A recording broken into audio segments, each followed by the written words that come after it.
మన ప్రభు అయిన యేసుక్రీస్తు పరిశుద్ధ నామములో ఈ పాడ్కాస్ట్ ద్వారా వాక్యం వింటున్న ప్రతి వారికి నా హృదయపూర్వకమైనటువంటి వందనాలు. పేతురు రాసిన 2వ పత్రిక 1వ అధ్యాయము 3వ వచనం. తన మహిమను బట్టియు గుణాతిశయమును బట్టియు మనల్ని పిలిచిన వారిని గుర్చిన అనుభవ జ్ఞానం మూలముగా ఆయన దైవ శక్తి జీవమునకును భక్తికిని కావలసిన వాటన్నిటిని మనకు దయచేసి ఉన్నందున దేవుని గూర్చినట్టు మన ప్రభు అయిన యేసుక్రీస్తుని గూర్చినట్టు అనుభవ జ్ఞానం వలన మీకు కృపయు సమాధానమును విస్తరించును గాక. చదివిన వాక్య భాగంలో అనేకమైనటువంటి లోతైనటువంటి విషయాలు ఉన్నవి. అయితే నేటి దినాన ప్రభు మనకు సెలవిస్తున్నటువంటి మాట, ఆయన దైవ శక్తి మీ జీవమునకును భక్తికిని కావలసిన వాటన్నిటిని నిండార్లుగా ఆయన అనుగ్రహిస్తున్నాడు. దేవునికి స్తోత్రం కలుగును గాక. మీరు భక్తి చేస్తున్నారు మరియు శరీరధారిగా ఉన్నందున పని చేయవలసి కష్టపడవలసి ఉన్నది గనుక మీరు జీవమునకు కావలసిన వాటిని కొరకు కూడా ప్రయాసపడుతున్నారు. ప్రభు సెలవిస్తున్నారు, మీరు నా ఎద్దుకు వచ్చి నన్ను ఆశ్రయించరు గనక మీ జీవమునకు కావలసిన వాటిని నేను అనుగ్రహిస్తాను, మీ భక్తికి కావలసిన వాటిని కూడా నేను అనుగ్రహిస్తాను. కొందరు అనుకుంటారు, క్రీస్తు యొద్దకు వస్తే పరలోక రాజ్యాన్ని మాత్రమే ఇస్తాడు, ఈ లోకంలో అన్ని శ్రమలే కలుగుతాయి, బాధలే కలుగుతాయి, నష్టాలే కలుగుతాయి అని. కాదు, అది 100% తప్పు. వాక్యం ద్వారా ప్రభు సెలవిస్తున్నాడు, నేను మీ జీవమునకు కావలసిన వాటిని అనుగ్రహిస్తాను మరియు భక్తికి కావలసిన వాటిని కూడా అనుగ్రహిస్తాను. ఈ లోకంలో దేన్ని జయించాలి, పాపాన్ని ఎలా జయించాలి, సాతాను తంత్రాలను ఎలా గుర్తించాలి, ఇటువంటి భక్తికి సంబంధమైనటువంటి విషయాల్లో ఆలోచన జ్ఞానాన్ని, పరిశుద్ధాత్మ శక్తిని, అభిషేకాన్ని, కృపను, దయను, వాత్సల్యతను ఆయన అనుగ్రహిస్తారు. మరియు జీవమునకు ఆకలి కొన్న వారికి ఆకలిని, విత్తు వారికి ఆహారమును, దప్పిక కొన్న వారికి దాహమును, వస్త్రహీనులుగా ఉన్న వారికి వస్త్రమును ఆయనే దయచేస్తాడు. ఎందుకంటే ఆయన ఎద్దుకు వచ్చి దైవ శక్తిని మీరు ఆశ్రయించారు గనక, ఆయన ఎద్దుకు చేరి ఉన్నారు గనక మీ జీవమునకును మరియు భక్తికి కావలసిన వాటన్నిటిని నేను అనుగ్రహిస్తానని ప్రభు సెలవిస్తున్నారు. అయితే మనలో ఒక ప్రశ్న లేవనెత్తబడుతుంది. ఈ సమయంలో అనేకులు క్రీస్తు యొక్క పట్టాలను పట్టుకొని దేవుని పాటలు పాడుకుంటూ అనేక చోట్ల వారు ఏ ఆసరా లేనివారుగా, ఏ యొక్క ఆశ్రయం లేనివారుగా మరి వారు ఎందుకు చేయి చాచుతున్నారు అనేటువంటి విషయం, ప్రశ్న మనలో తలెత్తుతుంది. అందుకే వాక్యం సెలవిస్తుంది, మీరు దైవ శక్తిని ఆశ్రయించిన యెడల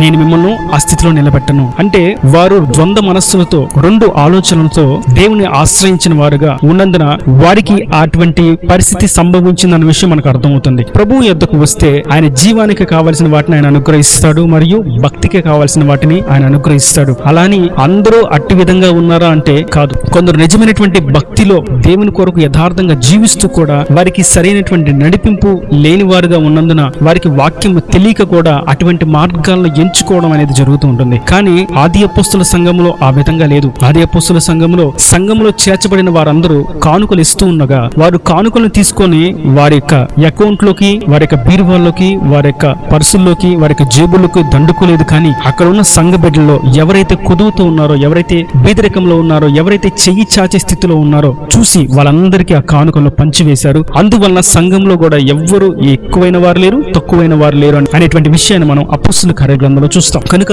ప్రభు యొద్దకు వస్తే ఆయన దైవ శక్తిని ఆశ్రయిస్తే ఆయన శక్తి సామర్థ్యతల కొలది ఆయన భక్తికి జీవానికి కావాల్సిన వాటన్నిటిని అనుగ్రహిస్తాడు. ఇందులో గురించి వ్రాయబడినటువంటి మరొక మాటను మనం ఎఫెసీయులకు రాసిన పత్రికలో చూసినట్లయితే 3వ అధ్యాయము 20వ వచనం, మనలో కార్యసాధకమైన తన శక్తి చొప్పున మనము అడుగు వాటన్నిటికంటేను ఊహించు వాటన్నిటికంటేను అత్యధికముగా శక్తిగల దేవునికి క్రీస్తు యేసు మూలముగా సంఘములో తరతరములు సదాకాలము మహిమ కలుగునగాక. ఇక్కడ చదివినటువంటి వాక్య భాగంలో మన భక్తికి జీవనకు కావలసిన వాటిని ఆయన అనుగ్రహిస్తాడు.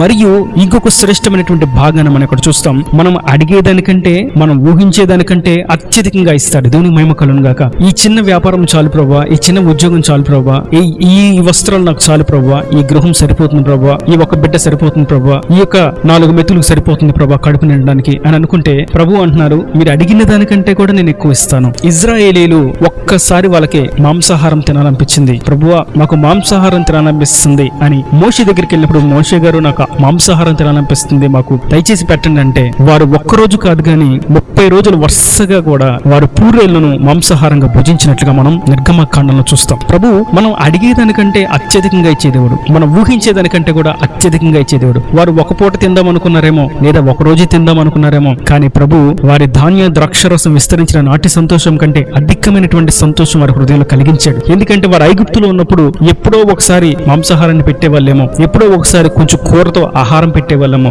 రోజు వాళ్ళు పచ్చడి మెతుకులతో, బానిసతో బతుకులో, దాసత్వంలో ఉన్న వారికి ఒక్క పూట తింటే చాలు అనుకున్నారు. కానీ ప్రభు ఒక్కరోజు కాదు, మీరు నన్ను అడిగినందున ఒక్కరోజు కాదు కానీ 30 దినములను మీకు సమృద్ధి అయినటువంటి మాంసాహారాన్ని ఇస్తానని వారు అడిగిన దానికంటే, ఊహించిన దానికంటే కూడా అత్యధికంగా ప్రభు వారికి అనుగ్రహించాడు. నేడు ఈ వాక్యం ద్వారా ప్రభు మీతోను మనందరితో సెలవిస్తుంది. మనం ఏ రీతి అడుగుతున్నామో అడిగిన దానికంటే కూడా అత్యధికంగా చేసే శక్తి గలవాడు ఆయన. ఎందుకంటే ఆయన శక్తి బలము అటువంటిది. తనలో దాచబడినటువంటి మహిమైశ్వర్యం గొప్పది. ఆయన శ్రీమంతులకు దేవుడు. తన కృప చొప్పున మనలో కార్యసాధకమైన తన శక్తి చొప్పున మనలో ఆయన శక్తి ఎంత ఉందో, మనలో ఆయన మీద విశ్వాసం ఎంత ఉందో, మనం ఆయన భక్తులు ఎంత కొనసాగుతున్నామో ఆయన ఆశీర్వాదాలు అంతగా హెచ్చుగా ఉంటూ ఉంటాయి. దేవునికి మహిమ కలుగును గాక. మరియు ఆత్మ సంబంధంగా చూసినట్టయితే భక్తికి కావాల్సిన వాటిని నేను అనుగ్రహిస్తాను అని చెప్పిన దేవుడు అపోస్తులకు కేవలం ఆయన దర్శనమిచ్చి నేను సజీవుడనై ఉన్నాను అని మాత్రమే చెప్పలేదు గాని వారికి పరిశుద్ధాత్మ శక్తిని ఇచ్చాడు. వారు అనుకోలేదు పరిశుద్ధాత్మతో మేము వినపబడతామని. మరియు వారు దేవుని రాజ్యాన్ని ధైర్యంగా ప్రకటించడానికి వారిలో ధైర్యం కలిగింది.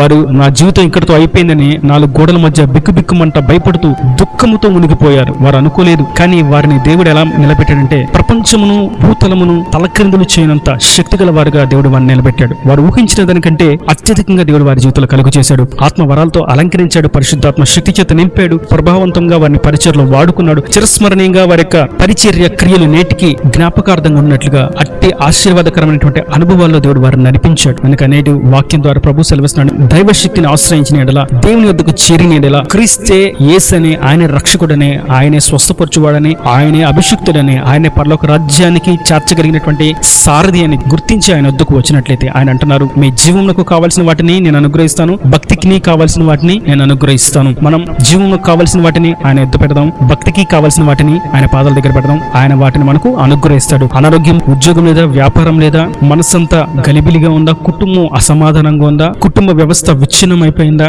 భారము, అప్పులు, నిట్టూర్పులు, వేదనలు కృంగదీస్తూ అలుముకుని ఉన్నాయా, వాటన్నింటినీ ప్రభు పాదాలు చెంతపెట్టి అడిగితే ఆయన జీవమునకు కావలసిన ప్రతిదీ ఆయన అనుగ్రహిస్తాడు. మరియు భక్తికి కావలసిన వాటిని, ప్రభువా నాకు వాక్యం చదవడం నాకు తెలియాలి, ఇంక నువ్వు వాక్యం ఉన్నటువంటి నీ విషయాలను గ్రహించాలి, నీ మనసుని తెలుసుకోవాలి, నన్ను ఆత్మతో ఆత్మతో నింపబడి ప్రార్థించాలి, నేను ప్రార్థనలో ఎదగాలి, ఉపవాసం ఉంచి ప్రార్థించాలి, నీ యొక్క చిత్తాన్ని నేను గ్రహించాలి అనేటువంటి లోటుపాట్లు, అక్కరలు ఆయన వద్ద పెడితే భక్తికి కావాల్సిన వాటిని కూడా ఆయన అనుగ్రహిస్తాడు. కనుక క్రీస్తు వద్దకు వచ్చిన వారికి ఈ భూమి మీద జీవించడం ఎలాగో నేర్పిస్తాడు. పరలోక రాజ్యానికి వెళ్తే అక్కడ ఎలా జీవించాలో కూడా ఆయన ఇక్కడే నేర్పిస్తాడు. ఆయన వద్దకు వస్తే జీవమునకు కావాల్సిన వాటిని, భక్తికి కావాల్సిన వాటిని రెండింటిని ఆయన మనకు అనుగ్రహిస్తాడు. మన ప్రాణాత్మ దేహములకు కావాల్సినటువంటి సమృద్ధిని ఆయన అనుగ్రహిస్తాడు. మనసులో సంతోషాన్ని కలిగిస్తాడు, శరీరానికి ఆరోగ్యాన్ని కలిగజేస్తాడు, హృదయానికి నెమ్మదిని కలుగు చేస్తాడు. ఆయన రాజ్యానికి మనల్ని వారసులుగా ఉండినట్లుగా పరిశుద్ధాత్మ శక్తి చేత సంపూర్ణంగా మార్చి ఆయనతో పాటు యుగాయుగములు ఉన్నటువంటి ఆయన నిత్య రాజ్యానికి, శాశ్వత రాజ్యానికి మనల్ని చేరుస్తాడు. ఈ దేవుని మాటలు ప్రతి వాని హృదయంలో నీరుకట్టి ఫలింపు చేయను గాక. ఆమేన్. God bless. తలలో నుంచి కళ్ళు మూసేటైతే మీ కొరకు చిన్న ప్రార్థన. ప్రేమ స్వరూపీకరణ కటాక్షంగా తండ్రి, నా ప్రభువా ఇవరికి నీ కృపలో భద్రపరిచారు. నీవు మాట్లాడినటువంటి అతి శ్రేష్టమైనటువంటి పలుకును బట్టి నీకు వందనాలు తండ్రి. నీ ఎద్దుకు వచ్చిన వారిని, నేను ఆశ్రయించిన వారిని, శక్తిని ఆశ్రయించిన వారిని, దైవ భక్తి కలిగిన వారందరికీ జీవమునకును భక్తికి కావాల్సిన వాటిని మీరు అనుగ్రహిస్తారని మీరు సెలవిచ్చారు. మా పుత్రుల జీవితంలో మీరు అట్టి కార్యాలు చేసి నేటి దినాన్ని మీరు మారిన మహనీయుడిగా, నేడు నిరంతరం ఏకరీతిగా ఉన్నవాడిగా మాకు మీరు ఉన్నందుకు నీకు స్తోత్రం తండ్రి. వాక్కును ప్రతి బిడ్డను మీరు అట్టి విధంగా ఆశీర్వదించండి. వారి జీవమునకు భక్తికి కావాల్సిన వాటన్నిటిని మీరు సమకూర్చండి. సమృద్ధిని దయచేయండి. ప్రతి ఇబ్బందులు, ఇక్కట్లు, బాధలు, ఇబ్బందులు, వేదనలు, దుఃఖము, నిట్టూర్పులోంచి వారిని వేరు చేసి వారికి విడుదల దయచేసి నీ సన్నిధిలో సాక్షి నిలబెట్టండి. మీ శరీర సంబంధంగాను ఆత్మీయంగాను వారికి కావాల్సిన సకల సమృద్ధిని అనుగ్రహించి నీ సన్నిధిలో సాక్షిగా నిలబెట్టి మీరు అక్కడ రాజ్యానికి వారసులుగా చేసుకోమని ఈ పరిశుద్ధులను ప్రార్థించి వేడుకుంటున్నాను తండ్రి. ఆమేన్. ఆమేన్.